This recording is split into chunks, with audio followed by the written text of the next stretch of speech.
Dusty, Dusty, you like the shoes? Dusty likes the shoes, huh? Dusty, Dusty likes the ray guns. Dusty likes the ray guns. Hello, humans. Hello.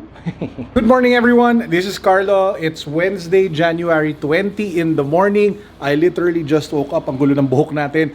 In today's episode, it's going to be fun. We are going to unbox and do an on-feet review of the Nike Infinity React Run 2. Now, let me just give you guys a quick preview because I actually have a bunch of Nike sneakers. As in, ang dami talaga. So we will be doing several unboxings and on-feet reviews over the next few days. And to kick things off, we have, this is the, nope, not this one. Nope, not this one. Here we have it, guys. This is it. This is the Nike React Infinity Run 2.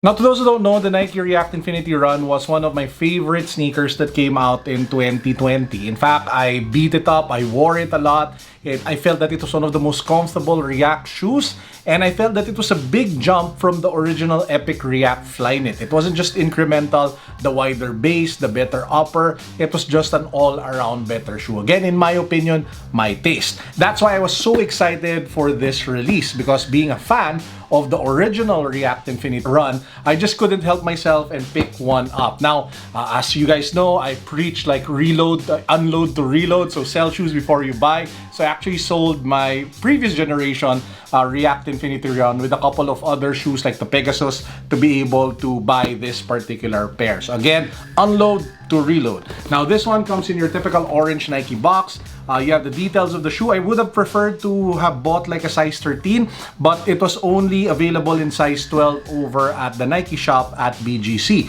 If you pop the box open, this particular added like touch reminds me a lot of the Under Armour sneakers that came out, you know, with the built-in app. So they have it also here, the NRC. Maybe it's like the Nike running city thing, but yeah, it's over there. And then we get to the actual shoe. Now, when it comes to the colorway, this is the one that they had in my size.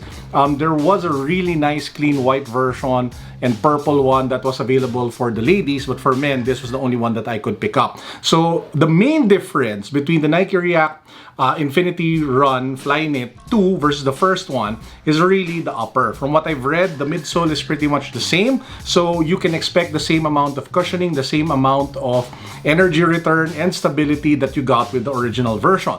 For this one though, the big change is the upper. The first version, it was kind of like a sock-like fit. It felt like almost entirely made out of knit and like a sock, and you just slip it on.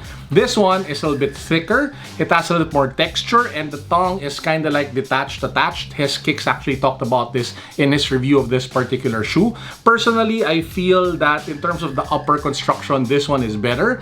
I like it. I like the feel, the texture, the roominess, the overall look. Style-wise, I prefer this particular overall like vibe.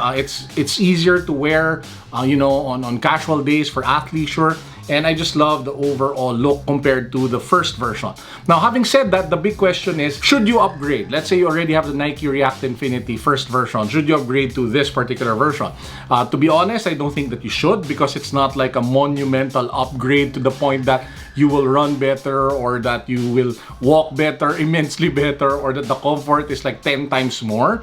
It's really more of an aesthetic thing, in my opinion, or if there are improvements to overall performance, it is incremental. It is not monumental. It is not massive. So just be happy with your Nike React Infinity Run, and you can save yourself like 7,000 pesos or 130, 140, 50 US dollars for this one. Now, let's say you have a Nike Epic React Flyknit or a Phantom React or a Legend React, and you're not happy with it anymore, and you can sell it and you want to upgrade. Then I feel that it makes sense to either do two things. Number one, you buy a Nike React Infinity Run first version, because most of them are on sale, like 40-50% sale right now. So it's easy to pick one up online. You can get it at a big discount, massive savings, and overall, you get the same feel, especially for the midsole. Now, if you can afford a little bit more, then you can opt to buy the second generation. Now, if you are going to buy this specifically just for athleisure and casual wear, what I would recommend is that you do not buy this in the Nike shop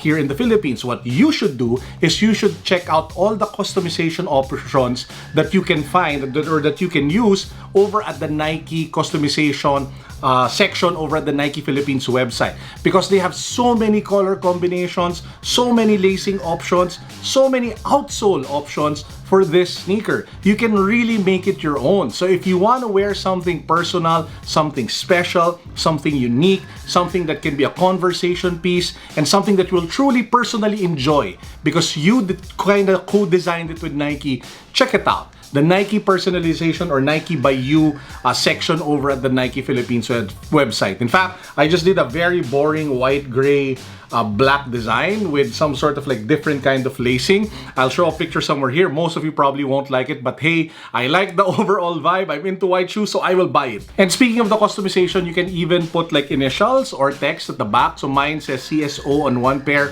which is like my initials, and the other side I put like 7 to 1, which is like our mantra, Project 7 to 1, 8 a.m. to 5 p.m. Build your career, 7 p.m. to 1 a.m. Build your dreams. Now, please do take note that this is obviously a casual review of the shoe. If you want to learn more about the running performance capabilities of the sneaker, I will link down below to a review by a running YouTuber or a running vlogger. Make sure to check that out so that you have all the information that you need before you make your purchase. Okay, that's actually it for this quick video. I hope you guys enjoyed. Make sure to check out the reviews of the other YouTubers that I have linked down below in the description box. And by the way, just in case you haven't subscribed yet, we are giving away a Koala smartwatch. So if you want to join, make sure to watch the video prior to this one. I'll link it down below where we announce the mechanics. Part of it is subscribing to the channel, liking our videos, and of course commenting. So if you haven't done that, please make sure to do that right now. And with that said, this is Carlo signing out. See you guys again next time for another sneaker unboxing and sneaker review. As usual, peace, God bless, what's up, boom.